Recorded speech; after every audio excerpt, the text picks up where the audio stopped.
The little girl's hand was so small that it disappeared inside his. Jake Morrison held it anyway, as if letting go for even a second might somehow make everything worse. Across the hospital room, machines beeped in slow, steady rhythms. Rain tapped against the windows overlooking downtown Chicago, blurring the city lights into streaks of gold and gray. The room smelled like antiseptic and exhaustion and fear. Ava lay motionless beneath a pile of blankets. Her dark curls spread across the pillow, her skin far too pale for a 7-year-old who used to run through parks pretending she could outrun the wind. "Daddy," she whispered weakly. Jake leaned closer immediately. "Yeah, sweetheart, I'm here." Her fingers tightened around his U apartment. The question hit harder than any doctor's update ever could. Jake swallowed the lump in his throat and forced a smile she was too tired to notice. "No, baby, you don't need to worry about that." But she already had.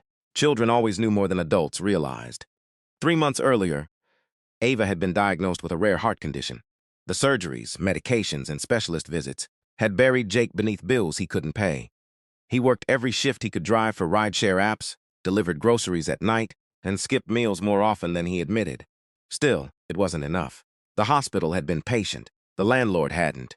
Jake looked down at the eviction notice folded in his jacket pocket and silently wondered how a person could work this hard and still lose everything. Then the door opened. A woman stepped inside wearing a charcoal gray coat damp from the rain.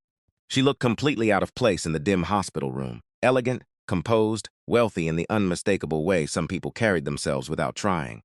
But her eyes looked tired, very tired. "Mr. Morrison," she asked softly. Jake stood immediately. "Yeah, my name is Victoria Hale."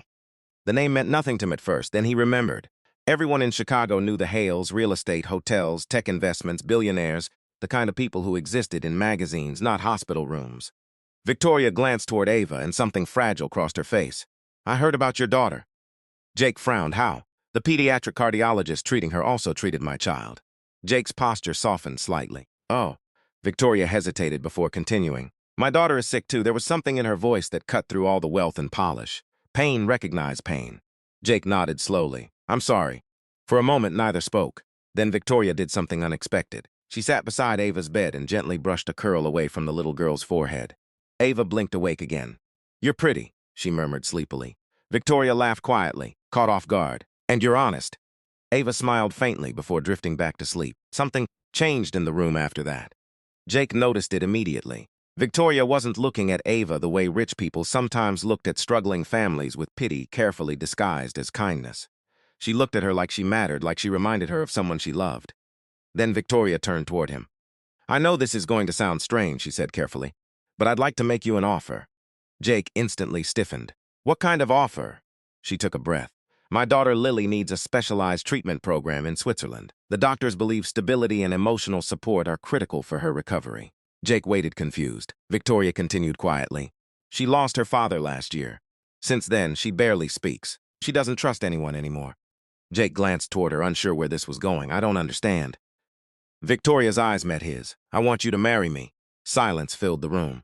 Jake actually thought he'd misheard her. "What?" "It would be an arrangement," she explained quickly. "Temporary 1 year.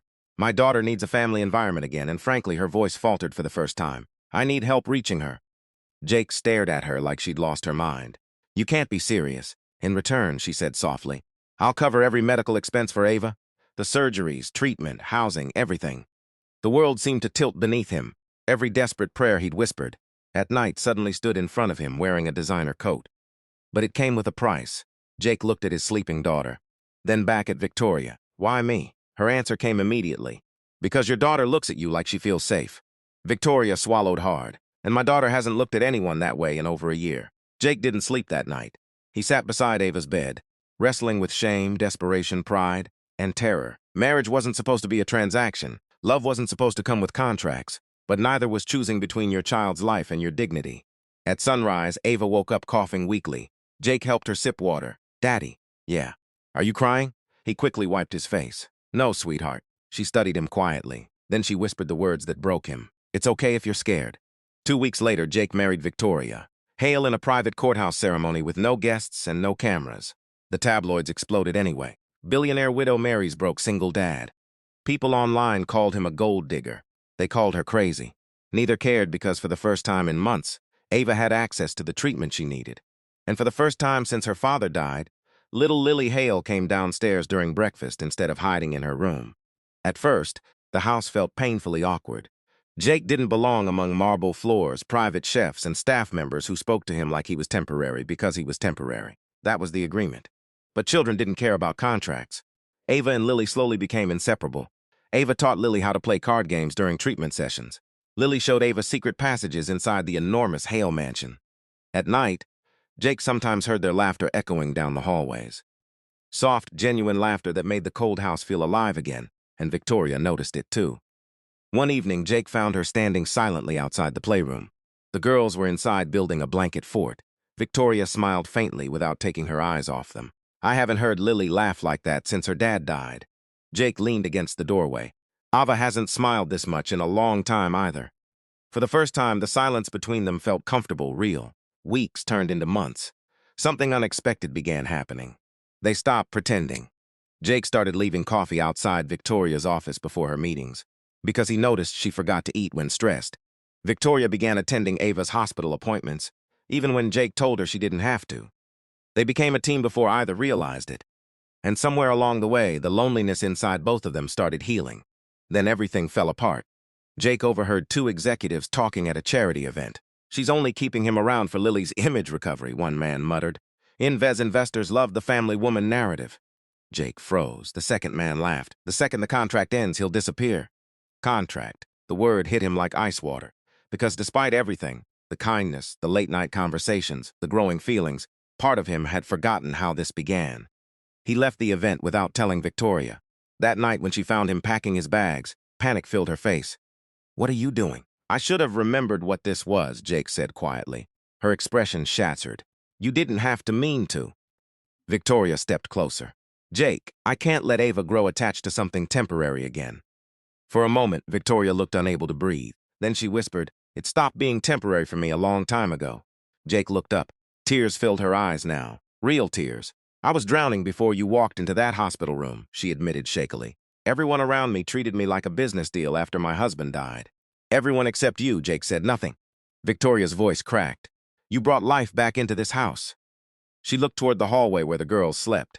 "Into all of us." The room fell silent. Then a small voice interrupted them. "Please don't leave." Both turned. Lily stood in the doorway clutching Ava's hand. The girls had heard everything. Lily's eyes were red with tears. "We're a family now," she whispered. And suddenly, Jake realized something devastatingly simple. Families weren't always born. Sometimes they were built out of broken people choosing each other anyway. Ava tugged gently on his sleeve. "You said real heroes stay," she murmured sleepily. Jake looked at Victoria, at the fear in her eyes, at the hope. And for the first time in years, he stopped thinking about survival long enough to think about love. Real love, not perfect love, not storybook love.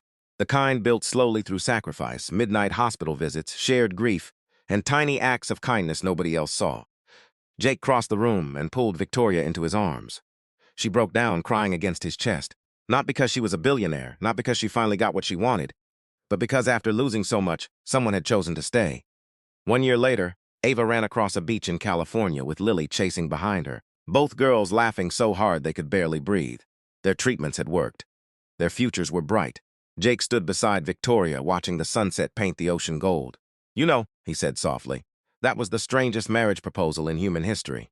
Victoria laughed through happy tears. "Still worked." He smiled before taking her hand.